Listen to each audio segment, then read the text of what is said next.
Halo sobat-sobat Asya, yuk belajar bareng sama aku Rita Syawara tentang akuntan muslim di era kapitalis dan fraud digital. Nah teman-teman, akuntan muslim itu harus memiliki sifat amanah dan pertanggungjawabannya di tengah kapitalisme. Akuntan muslim memegang peran ganda, yang pertama sebagai profesional yang berkompeten secara teknis, dan yang kedua sebagai individu yang berkomitmen pada nilai-nilai Islam. Prinsip tauhid menuntut integritas dan amanah dalam setiap pencatatan keuangan, menjadikan pertanggungjawaban tidak hanya kepada atasan atau klien, tetapi juga kepada Allah Subhanahu wa Ta'ala. Namun, akuntan modern beroperasi di tengah era kapitalisme yang sering kali mendewakan memaksimalisasi keuntungan, menciptakan konflik kepentingan yang signifikan. Dilema ini menantang akuntan untuk memilih menaati tuntutan laba yang terkadang mengorbankan kejujuran atau berpegang teguh pada prinsip syariah yang menjamin transparansi dan keadilan. Konflik ini semakin rumit dengan adanya ancaman fraud digital, di mana kecurangan mulai dari manipulasi data hingga laporan keuangan menjadi lebih canggih, tersembunyi, dan cepat, menuntut kompetensi digital dan ketegasan moral yang lebih tinggi. Strategi 3 pilar untuk integritas untuk menavigasi tantangan etika yang kompleks ini. Akuntan muslim harus menerapkan 3 strategi utama. Pertama, penguatan spiritual.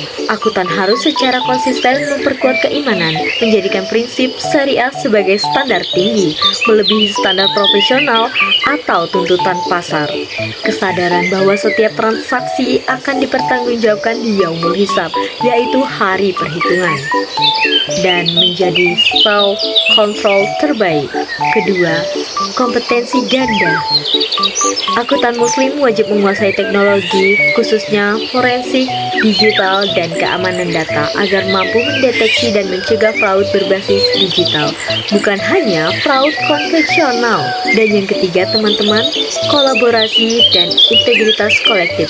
Penting untuk membangun komunitas profesional muslim yang kuat, saling mengingatkan dan berani bersuara jika pelanggaran etika terjadi. Dengan demikian, integritas menjadi tanggung jawab kolektif untuk menjaga ekosistem bisnis yang halalan tayyiban. Pada akhirnya, akuntan muslim bukan sekedar pencatatan angka, melainkan penjaga nilai. Jangan biarkan gemerlap tuntutan kapitalis dan kecanggihan fraud digital meredupkan cahaya amanah dan integritas yang merupakan inti dari proses ini. Dengan memadukan kompetensi profesional dan berkomitmen spiritual, kita dapat menjadikan profesi akuntan sebagai jembatan menuju keberkahan dunia dan akhirat. Saudara-saudara sekalian, akuntan muslim adalah role model yang bertugas sebagai penjaga nilai, bukan hanya pencatatan angka. Kita telah membahas tentang bagaimana tantangan kapitalis, kecanggihan fraud digital menuntut kita untuk memperkuat amanah dan integritas. Tantangan terbesar seringkali bukan terletak pada teknis audit, melainkan pada keteguhan hati yang berhadapan dengan konflik kepentingan yang menguji keimanan kita.